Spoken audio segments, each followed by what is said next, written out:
Good morning, good morning, good morning. Hey, good morning. How you doing? Not bad. All things are all right over here. How about for you? I feel like we're a little groggy. I won't say dragging, I'll say groggy. Groggy is a good one. Yes. Wasn't like a bad night's sleep or anything like that. It's just a little groggy. Yeah. Uh Last 2 nights ago, little guy was up and down until 2:15 in the morning. And then last night went to the Ranger game, they lost 4-0. And Oh, why would you go to a Rangers game now? my friend had tickets and he's like, I can't go. So I went Oh, with two of my other buddies from home and just got their ass handed to them. was it the whole game? I mean, I popped in the third period. It was 4-0 down. Is that No, they finished? gave up a goal 1 minute in, so immediately losing. Um, and then played well in the second period, but they gave up another goal, so it was 2-0 going into the third. And then blown out. And then yeah, so not great. No, Carolina's a good team, but And the you don't Rangers are not. you don't expect to get 4-0 at home. You don't when it's starting to be important games. Yeah. If you want to make the playoffs. Anyways, let's get to it. This week we've got Tribe by Sebastian Junger. Quick background on the book. Published in 2016, Tribe on Homecoming and Belonging by Sebastian Junger explores the deep human need for community, belonging, and purpose. Junger examines how modern society's disconnection from tribal structures and shared purpose can lead to alienation and dissatisfaction. He draws on his experiences in conflict zones, studying the lives of soldiers and indigenous groups to demonstrate how tightly knit communal societies provide people with a sense of meaning and security that contemporary individualistic cultures often lack. Yeah, and just to kind of further that point, he was a wartime reporter. Correspondent, yeah. Yeah. He touches on his time in Bosnia, and then he wrote a fantastic book called War about a Medal of Honor recipient and his platoon in Afghanistan's Korangal Valley. Oh, that's cool. Okay. That's a crazy job, huh? Yeah, that is a crazy job. I think he's like, I went to Bosnia broke, and hopefully my magazine publisher would allow me to get some pieces in. I'm like, that's Yeah. a wild way to make a living. Yeah, especially like, all right, I'm just gonna fly into a war zone right now. Like, no, you don't just fly into the war zone. You gotta take like 6 flights and probably 3 buses to try and get there. And you just try and get Yeah, closer and closer to the front yeah, line. that's a crazy profession. I think he lost. He made a documentary about his photographer who died doing war journalism. It sounds like they were in it, where you definitely could lose life or kidnapped or whatever, taken hostage. Yeah, and the book I read War. I read War and loved it. And I think I read Perfect Storm when I was in early high school and liked it. And I've even read this book and I remember liking it more than I did on the second time. This book I had some parts of it I really, really liked. Some parts of it I think are the most frustrating parts of a book that we've read. Yeah, to me, it wasn't so much a book as it was almost like a research paper. It's short. It's 200 pages. Yeah, it's definitely short, but yeah, it's not like a storyline or a plot, and you really don't follow any one specific um, example for too long. Yeah, so Mm-hmm. for me, it was like he was kind of just citing sources with a research piece, saying, "Hey, humans are meant to be with people. Here's examples of why and how." I can totally see where you're coming from on that. It's like, hey, we're supposed to be communal, tight knit. People function better when we are in these scenarios. You know, Bosnia, tribal ancestors, you know, soldiers in a platoon do well when they have purpose, when they can relate to each other, when they have shared common goals, when they can look out for each other. This is when society breaks down when we're atomistic and individualistic. Yeah, and that to me was, as I was reading it, I was kind of waiting for something to surprise me. But a lot of this to me was very, very obvious. I just dislike his assumptions that entire countries can become tribes. So keep going with that. So, in one part, he says the word tribe is far harder to define, but a start might be the people you feel compelled to share the last of your food with. You can't Yeah. do that in a country of 300 million people. Um, You would share your last of your food with everyone in America. yeah, I see what you're saying. But I believe if you consider like being American and just call it people who are patriotic, I think there's a tribe of people who are patriotic. What did he say? Share your last bit of The food. last of your food with. Yeah. Well, no, I think that's his point, is that tribes are usually smaller communal organizations, and we don't have many of those anymore in this country. I think he's kind of making that point, is that we've lost our tribe mentality because most people wouldn't do that. I think that is the correct point. I don't think that's the point he's making. Oh, I'm okay. thinking America is not a tribe. And I'm like, yes, America is not a tribe because we're 300 million people. A, I'm looking a for, lot of okay. lots of tribes, many He many said, tribes. yes, he said early humans would most likely have lived in nomadic bands of 50 people. Yeah, right. You can create a tribe of 50 people because you know everyone, you look Yeah, out for them, they look out for you, they have different roles, and they're mutually beneficial, but you all work together for a common goal, which is the health and longevity and success of the tribe. I would agree with that. I mean, there's probably is like a magic number. Like, is two a tribe? Maybe not. Is 10 the perfect tribe? Maybe. Or is Totally. 50, 60 a better number? I guess it depends on the situation. Like for some of his work with special forces units and things like that, maybe 10 is a better number than 50. That kind of could make sense. Yeah, but let's take it at, let's say 50 is right. The fact that like, we did better when we were in tribe when it was, you know, more shared and cohesive being. You're not, and America is not that. Yes, America is not that. So I don't know how you're trying to equate. You should try and look to form your own tribe within America, whether it be through like local volunteering, local Yeah, groups, I thought he was kind of church, making that point. whatever. Yeah, I thought he was kind of making that point in that we've lost it here. We don't have the same local communities. We don't have the same environments where it's normal to go over to your neighbor's house and bring them a cup of sugar or whatever it is.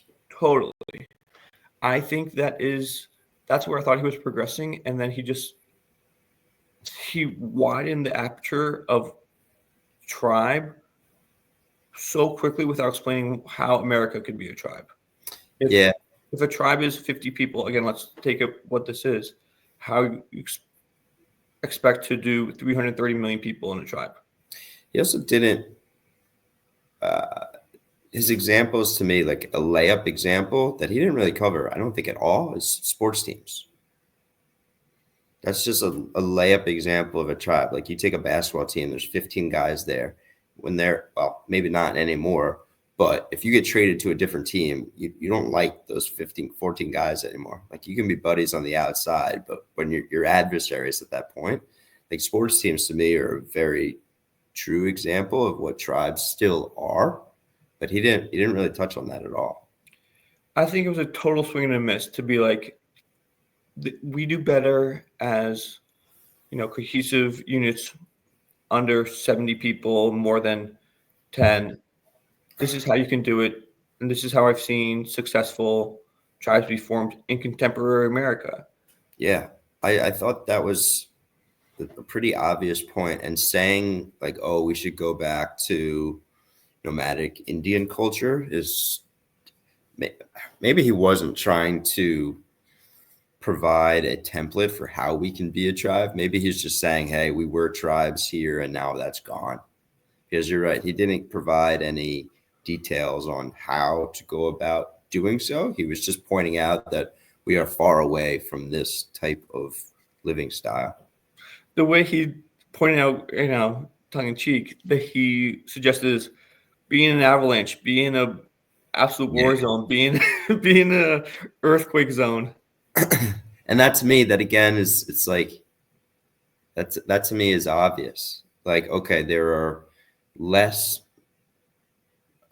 crime during a crisis in the city where the crisis takes place. To me, that's just obvious. Like, yeah, there's so many reasons why that's true. And he mentioned a couple examples that was just, yeah, kind of obvious in my mind. And maybe it's obvious because that is human nature. Like when you're up against it, when you're in trouble, you search out other people who are in trouble also, and then you as a unit try and figure things out because it's easier to do that than doing it alone. Yeah, like for example, if like a disaster hits and we're in the same tribe, and like I have 4 flashlights, I give 1 to you. You have 6 gallons of water, you give 2 to me, and then we all work out because we look out for each other. Yeah, that wasn't groundbreaking to me. It's just pretty obvious. I think is that people kind of come together during crisis. Does that mean you want to actively search out crisis so you could be closer to other people? I don't think so. His also examples, he gave a bunch of examples about people like who were in crisis situations, and when they left, they said, I want to go back, or that was like the best time of my life kind of thing. There's Shout out Jack from Lost. We have to go back. I never saw Lost, but okay. We'll get there. Lost is so good, and then it wasn't. There is, and there's got to be like a psychological study where it's like almost like 2020 hindsight, or like a golden age mentality. Where you romanticize the disaster. Correct. In that moment when people are in those places and you say, I have a plane ticket right now for you to get out of here, they're taking it. Sure. When they leave and they're secure and they think to themselves, oh, that was actually kind of fun. They like mentally, I think we block out all the bad stuff. Like that's just natural for human minds to try and wash that slate clean. But you can't tell me anybody in like, Ukraine bunkers right now, if you give them and them families a they are flight, fleeing. They literally are fleeing. Yeah, you take that.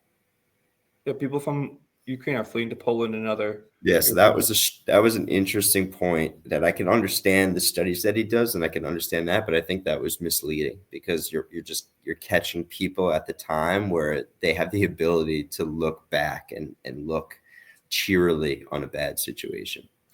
I find this persuasive tact, the one I'm about to describe, so compelling. When someone goes, this is my point, this is how I back up my point. These are where I think I might be wrong, and I've thought about that, and this is why I think those arguments against me don't hold up. He didn't do any arguments or any counterpoints to his thesis or his hypothesis. It was, this is the way to go, this is better. It wasn't, hey, people in war zones try and leave war zones and don't try and stay in war zones, and they will leave their neighbors sometimes for self-preservation. Yeah, I think part of that it's a short book, so he didn't really get into the detail all that much. But no, it's definitely not a conversation piece showing both sides of the conversation or the thesis, like you mentioned. It is a pretty one-sided book in that he gives his point, and that's it. You're left to your own interpretation if you disagree. I think we've been very critical of him, deservingly so. I want to highlight a couple cool parts I liked about the book. Okay. I liked when they talked about the different types of courage that men and women display during disasters, where it's like men do the physical, and then women are more likely to display something called moral courage. Yeah, but that's obvious to me also. I don't know if that's necessarily true. I think so. I think it's very obvious. I try and think that, both men and women, but can display moral courage, but women being more likely to is pretty interesting.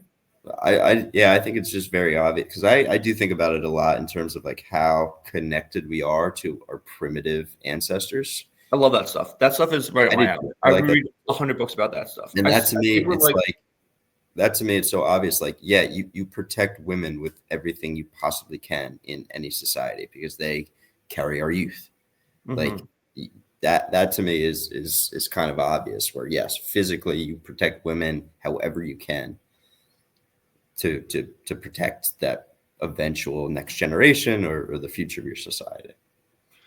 But the whole thing about when the miners were trapped in Nova Scotia, and I'll read a quick passage. So what happens is a certain group of men take the lead in the first half of the cave in, and the second group of men take the lead in the second half in the latter part because the needs of the miners shifts from survival to morale Yeah. because they find a jug of water. They just need to hold out hope until someone comes to rescue them. And so, to the book, without exception, men who were leaders during one period were almost completely inactive during the other. No one, it seemed, was suited to both roles. These two kinds of leaders more or less correspond to the male and female roles that emerge spontaneously in open society during catastrophes, such as earthquakes or the Blitz. They reflect an ancient duality that is masked by the ease and safety of modern life, but that becomes immediately apparent when disaster strikes. I would agree with that. That yeah, there's certain people who, like any situation, handle things differently, and you work with the tools that you have. And so I imagine most people would go in that situation to like the physical kind of leadership first, where Mm-hmm. let's get out of here, let's find a way. And there's probably less people who are capable or proficient in having conversations and keeping people sane and all that kind of stuff. But yeah, that checks out to me. That makes sense. I think it's interesting that when you think of a leader, like okay, that guy X is the leader for the duration of the hardship, but that's actually may not be true. I think that's kind of interesting. Uh, yeah, I bring a lot of things kind of back to sports too because I think it's easy. It's like, all right, if you're a football coach, do you want a guy who's played before who could still bench press 400 pounds, or do you want a guy who like knows the ins and outs, who's seen it all, who is 400 pounds? There's different kinds of coaches. Yes. Um, I do. And back to his phrase, ancient duality. I think that stuff is pretty interesting. I do How too. we're just basically our 10,000-year-old, 15,000-year-old ancestors living in a modern society, and our DNA and our physical capabilities pretty much has not changed It's the in same. that time. And we're just navigating the current society with our ancient underlying I like operating that. system. I do like that stuff as well. Just to see how much of our day to day is actually affected by these ancient ancestral tendencies of why we are where we are. That was hardwired into us Yeah. through evolution, and now these hunter-gatherer, 50 band tribal people are now living in modern metropolises, and with AI and interconnectedness is wild, and I think it's super interesting.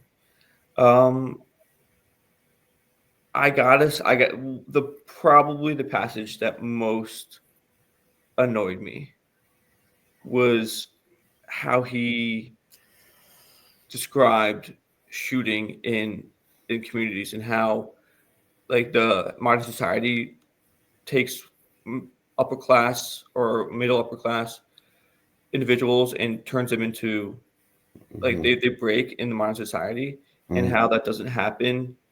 He goes, a rampage shooting has never happened in an urban ghetto. I don't know if that's true. I don't like some of his Well, his description of rampage shooting was like no specific target, and at least four people died. I think. pretty much. I Yeah. have it right here.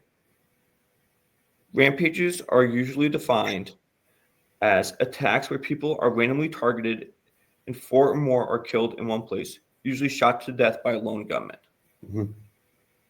Um, I don't know if that's never happened in an urban ghetto. Don't know where, I don't know how you can say that without looking at some facts, because it's unfortunate, but violence occurs everywhere in the world. Yeah, I mean, I think he's like finding that loophole with that definition of rampage, because yeah, you can consider many different types of killings rampages, but I think what he would say is that no, those are targeted deaths, and then there's accidental deaths off of that. So he goes, gang shootings, as indiscriminate as they often are, still don't have a nihilistic intent of rampages. I think they're pretty nihilistic when you're trying to kill someone, regardless of. Rather, they are rooted in an exceedingly strong sense of group loyalty and revenge. Yeah, And bystanders sometimes get killed in the process. yeah. Okay. But that being said, your book is about group cohesion and community. I would argue that gang shootings absolutely tear apart group cohesion and community. I can make the case though that like these gangs are tribes. Yeah, but not tribes in the sense that are good for society. He's trying to No, say definitely that, not. Yeah, no, definitely not good society. But they are tribes. They are people who would go above and beyond and do crazy, horrible things for their little core group. for that group of 50 people, absolutely. Yeah. But the Yeah, I think that's kind of interesting too. In terms of we have more of these rampage killings. He would say now versus in the past. Documentation is always really interesting with that. Like 100 years ago, when a guy breaks into a house, or some hitchhiker goes along and murders a family, like, do you have the documentation of that? Do you have records of that? Do you know that? I feel that part of this is skewed because there's been so much more information about Mhm. killings and shootings over the past, call it 20 years, than there was maybe 100 years ago. Yeah, in Blood and Thunder, and then also in this book, like wild uh, raids out west where they killed. Yeah, you have no idea. You have no idea. Like, you could be 15 people just get Yes. wiped out, and is that a rampage? But it's not, because it might have been done with muskets and hatchets. But Right. Yeah. um, so I found this line basically his point boiled down to a sentence. Acting in a tribal way simply means willing to make a substantive sacrifice for your community, be that your neighborhood, your workplace, or your entire country. I also think it's that community willing to make a sacrifice for you. Yeah. Like just simple, but he doesn't include that part. So Yeah. that's where the cohesion comes in, the mutually beneficial, the symbiosis of a tribe. I feel like you need to have, like, hey, the country would go out for you.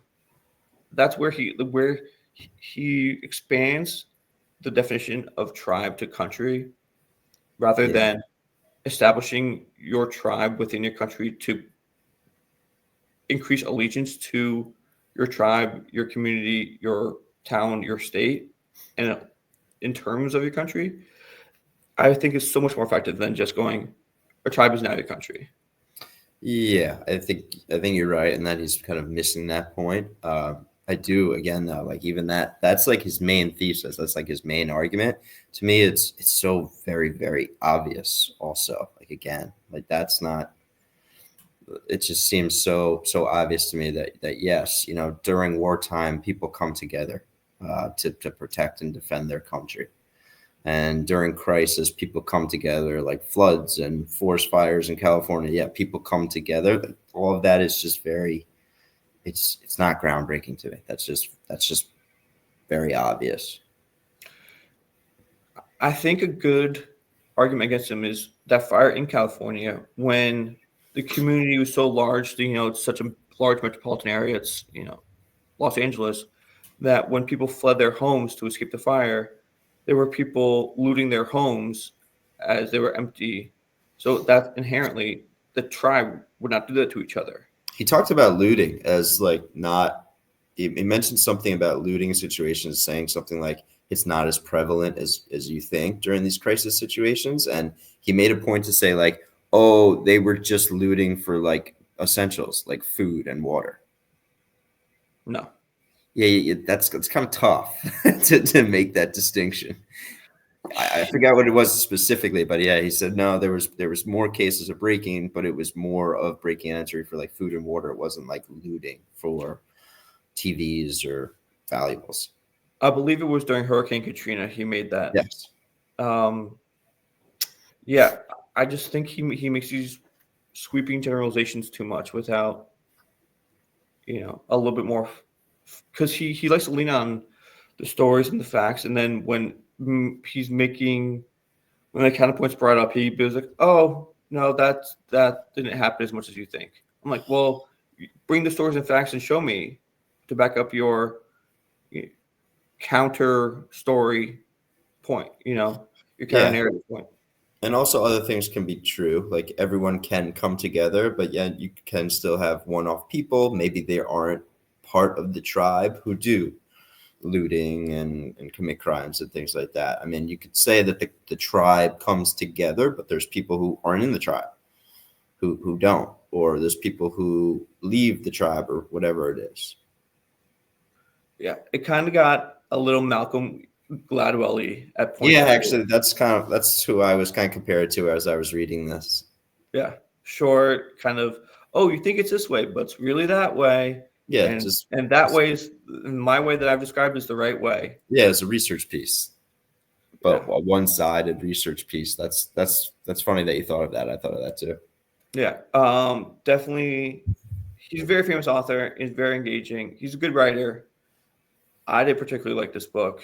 I Yeah. thought I didn't have as much issue with the given nature of the presented point that you did. I had more issue with the backup of it. Yeah, his thesis to me that people come together and are closer knit when they're in tribes. It's just so obvious to me. I wish he went over like everyday people, not people in war zones, not people in gangs, not people in disasters. Like, hey, how does someone who Yeah, picked up 'cause this those are book extremes. formulate and establish? I don't mind that though, because when I'm trying to make a point, I tend to look at extremes as well. So you look at the extremes of both situations, and then you could kind of make the examples based off of that.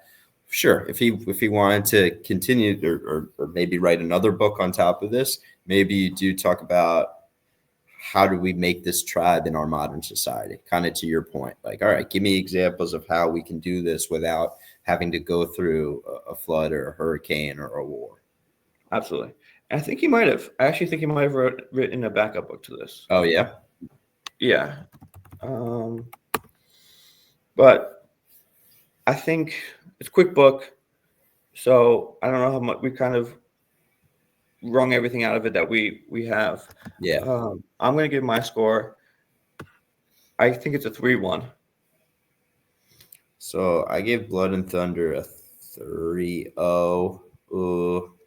In terms of actual like reading it, it's probably less than that, but it's so quick and short. I'm still gonna go like a 2-6. Yeah. Yeah, he wrote a follow-up one. This is about how to form a tribe. The next one's about Yeah, all right. freedom.